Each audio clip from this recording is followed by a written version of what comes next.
Muito bom dia para você, Paulo Vinícius Coelho. Muito bom dia, Milton Jung. Muito bom dia, Cássia Godoy. Tudo bem? Tudo certo, PVC. Bom dia. Qual é a escalação do time dos Reis Magos? Eu não faço a menor ideia. Mas assim não é possível. Aliás, tem nome de craque um deles, né? Porque temos Melchior, Gaspar e Baltazar. Baltazar, artilheiro de Deus, ou cabecinha de ouro. De Deus, exatamente. Ou cabecinha de ouro. Como não Você sabe lembrar que aqui do Baltazar? Na minha festa de Natal, quando o Papai Noel chega, tem uma criança chamada Gigi que pergunta pro Papai Noel quais são os nomes das renas. Das renas. Coisa sempre fofa. bonitinho, sempre muito bonitinho. Paulo Vinícius Coelho, mas não é sobre esse assunto que nós íamos conversar. Nós íamos falar sobre Vinícius Júnior no Real Madrid e a crise. A maior crise dele desde 2020, quando o Zidane fez a sua última temporada como técnico e ele começou a se recuperar mesmo depois do Ancelotti chegar em 21, 22. 20 e 21, olha coisa que me chamou a atenção, vou dizer surpreendente, me chamou a atenção. Em outubro de 2020, teve uma crise do Vinícius Júnior com o Benzema, num jogo Borussia Mönchengladbach na Alemanha e Real Madrid 2, Liga dos Campeões, e o Benzema virou-se para o Mendy, lateral esquerdo francês, como ele, Benzema, e disse, não passe a bola para o Vinícius porque ele está jogando contra.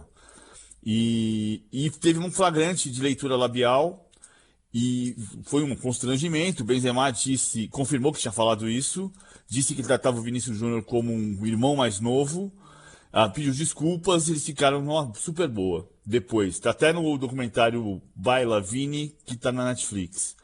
A crise do Vinícius Júnior hoje é muito forte com o Xabi Alonso, primeira temporada depois da saída do Ancelotti, o Xabi Alonso é o técnico dessa temporada, e no domingo contra o Betis, teve um flagrante de leitura labial do Vinícius, dizendo para o Xabi Alonso, fala para o Gonzalo passar a bola, não precisa ser todas, só uma.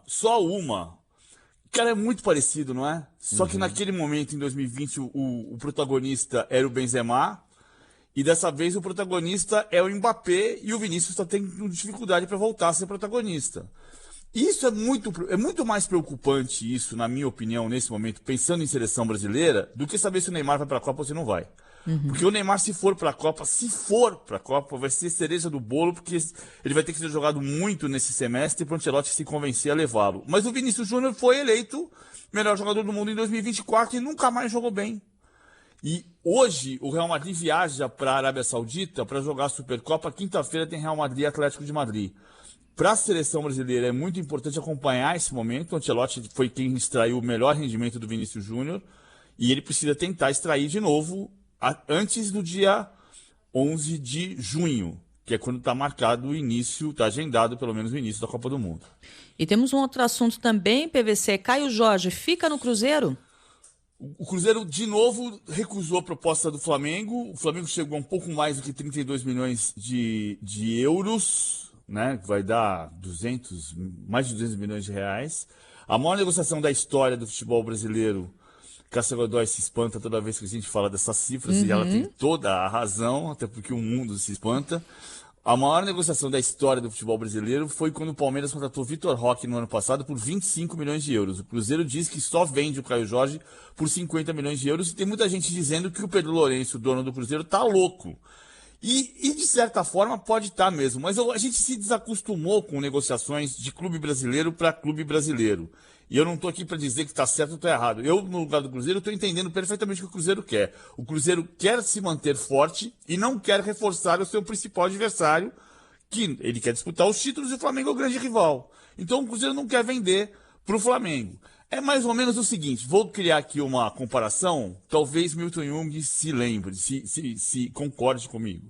Lá nos anos 70, assim, em 76, se o Grêmio oferecesse 50 milhões de euros para comprar o Falcão, o Inter vendia? Não, pro Grêmio ele não vendia não vende nada. Então, Nem perna de então é pau muito lá ele parecido. vendia naquela época. Então, a gente perdeu essa noção, entendeu? Aconteceu esse tipo de coisa aconteceu. O Bebeto saiu do Flamengo para ir pro Vasco. Mas o Falcão adoraria. Adoraria? Acho que não. Ia causar. O Batista, quando saiu do Inter para ir pro Grêmio, deu um problema do tamanho do mundo para a vida dele, não deu? No primeiro momento? Foi, sem dúvida. Mas foi muito Então, bom.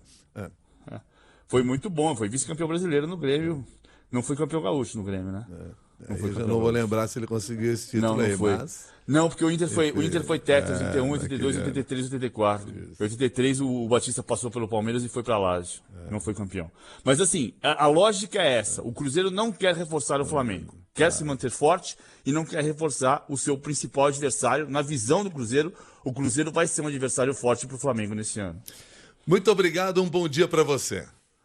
Bom dia, Milton. Bom dia, Cássio. Valeu. Até amanhã. Até amanhã, PVC.